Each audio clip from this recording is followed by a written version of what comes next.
বন্ধুরা, আমি সুভাষিস ব্যানার্জি। আপনারা দেখছেন আওয়ার প্রোগ্রেস। আজকে আমরা বর্গা জমি সম্পর্কে আলোচনা করব এবং বর্গা জমি এর যে মনিব বা মালিক, সে যদি বর্গা জমিটি বিক্রি করে তাহলে কি বর্গা রদ করা যায় বা বর্গা রদ হয়, বা যে জমিটি কিনবে তার কি কোনো সমস্যা হয়, সে বিষয়ে আজকে আমরা আলোকপাত করব। তার আগে আপনাদেরকে বলছি, পুরো ভিডিওটি অবশ্যই দেখবেন। Please subscribe my channel our progress. তাহলে আসুন আমরা মূল বিষয়ে প্রবেশ করি। আপনারা দেখছেন our progress. Subscribe now. Service, loan and land related news পাওয়ার জন্য আপনারা এখনই সাবস্ক্রাইব করুন আওয়ার প্রোগ্রেস।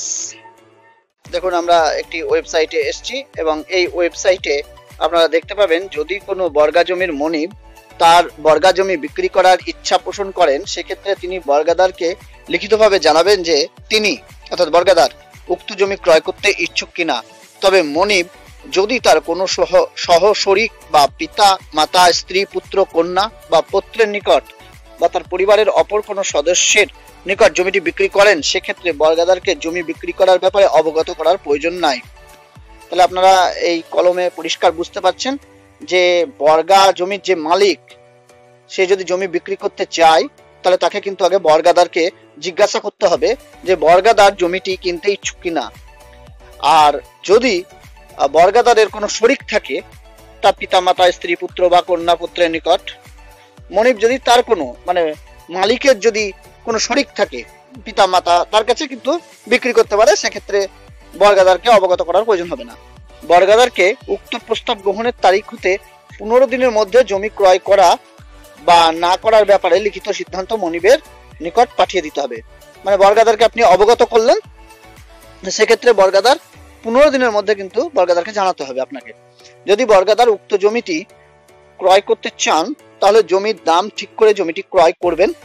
আর যদি বর্গাদার জমি ক্রয়ের ব্যাপারে কোনো হ্যাঁ বা না উত্তর প্রদান না করে কিংবা মনিবের চাহিদা মতো দাম দিতে রাজি না হন, সেক্ষেত্রে মনিব তার পছন্দ ব্যক্তির নিকট জমিটি বিক্রয় করতে পারবেন।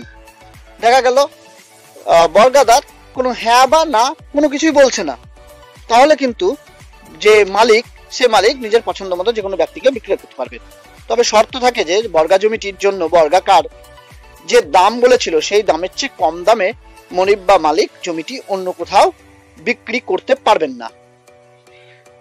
যে ক্ষেত্রে বর্গাদার ছাড়া অন্য কোনো ব্যক্তি বর্গা জমিটি ক্রয় করেন, সেক্ষেত্রে উক্ত জমি সংক্রান্ত বর্গা চুক্তিটি ক্রেতার উপর বাধ্যতামূলক হবে, যেন ক্রেতাই উক্ত বর্গা চুক্তির একজন পক্ষ ছিলেন। যদি মালিক বিক্রি করে দিল জমিটি, সেক্ষেত্রে কিন্তু জমিটির বর্গা কাটলো না, বর্গাদার যে ছিল সেই থেকে গেল, আবার নতুন যে মালিক হলো জমিটির, সে মালিকই থেকে গেল, আবার সেই জমিটির বর্গা থেকে গেল। অর্থাৎ জমিটির বর্গাদারও যে ছিল সেই থেকে গেল, শুধু মালিকটি চেঞ্জ হলো। এক্ষেত্রে আপনারা এটা বুঝতে পারছেন। আর যদি আপনারা সেই জমিতে বর্গা কাটাতে চান, তাহলে কিন্তু আপনাকে অবশ্যই যে বর্গাদার, সেই বর্গাদারের একটি স্বীকারোক্তি এবং বর্গাদারকে নিয়ে আপনি এসডিও যে অফিস বা বিএলআরও যে অফিস, সেখানে কিন্তু একটি লিখিত আবেদন করতে হবে। বর্গাদার সেখানে বলবে আমি নিজের স্বেচ্ছায় আমি এটা ছেড়ে দিচ্ছি, বর্গা ছেড়ে দিচ্ছি। সেক্ষেত্রে কিন্তু এসডিএম বা বিএলআরও যে রয়েছে, তিনি ডিসিশন নেবে বা সিদ্ধান্ত নেবেন যে এই ব্যাপারে কি করা যেতে পারে, যে জমিটি বর্গা থাকবে বা নতুন বর্গাদার নিযুক্ত করব, না জমিটির বর্গা থাকবে না।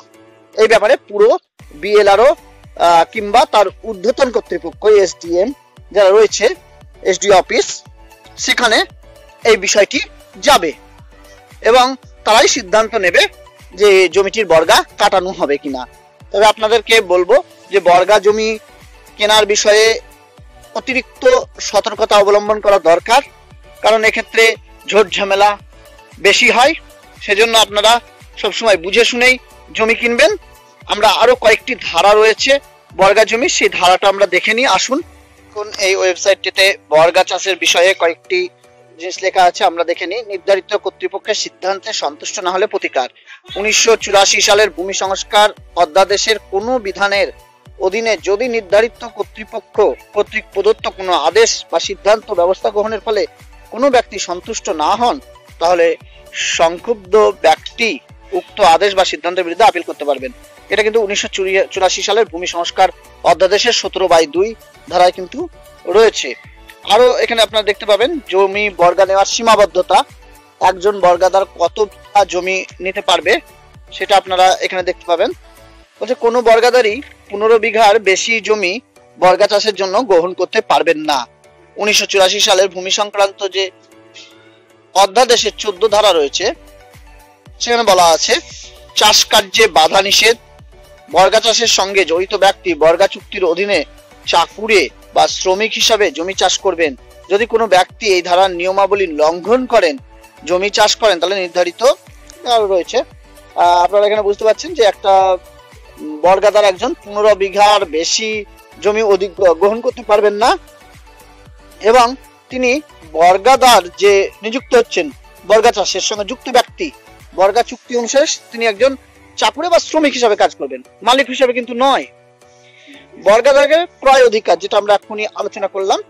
তারপরে বর্গা জমির উৎপন্ন ফসলের ভাগ এবং ফসলের ভাগ সংক্রান্ত বিষয়ে যা যা করণীয়। বর্গা জমিটি চাষ করার জন্য চাষের ব্যয়ভার যে বহন করবে সে অবশিষ্ট 1/3 অংশ ফসলের ভাগ পাবে, অথবা যদি উভয় পক্ষই চাষের ব্যয়ভার বহন করে তাহলে অবশিষ্ট 1/3 অংশ উৎপন্ন ফসলের ভাগ ব্যয়ভারের আনুপাতিক হারে পাবে। তাহলে এটা আপনারা বুঝতে পারছেন যে 1/3 অংশ ফসল ভাগ হয়ে যাবে, বা যে ব্যয়টা হবে সেটাও 1/3 অংশ অনুসারে হবে। এবার বলছে বর্গাদারের মৃত্যুর পর বর্গা জমির চাষ পদ্ধতি, যে ক্ষেত্রে কোনো বর্গাদার বর্গা চুক্তির মেয়াদ শেষ হওয়ার পূর্বেই মারা যান, সেক্ষেত্রে বর্গা চুক্তির মেয়াদ অবসান না হওয়া পর্যন্ত মৃত বর্গাদারের পরিবারের জীবিত সদস্যগণ বর্গা জমির চাষ অব্যাহত রাখতে পারেন। দেখা গেল কোনো বর্গাদার মারা গেল, তাহলে তার যে ছেলে মেয়ে বা যারা রয়েছে তারা কিন্তু এই বর্গা জমিটি চালাতে পারবে।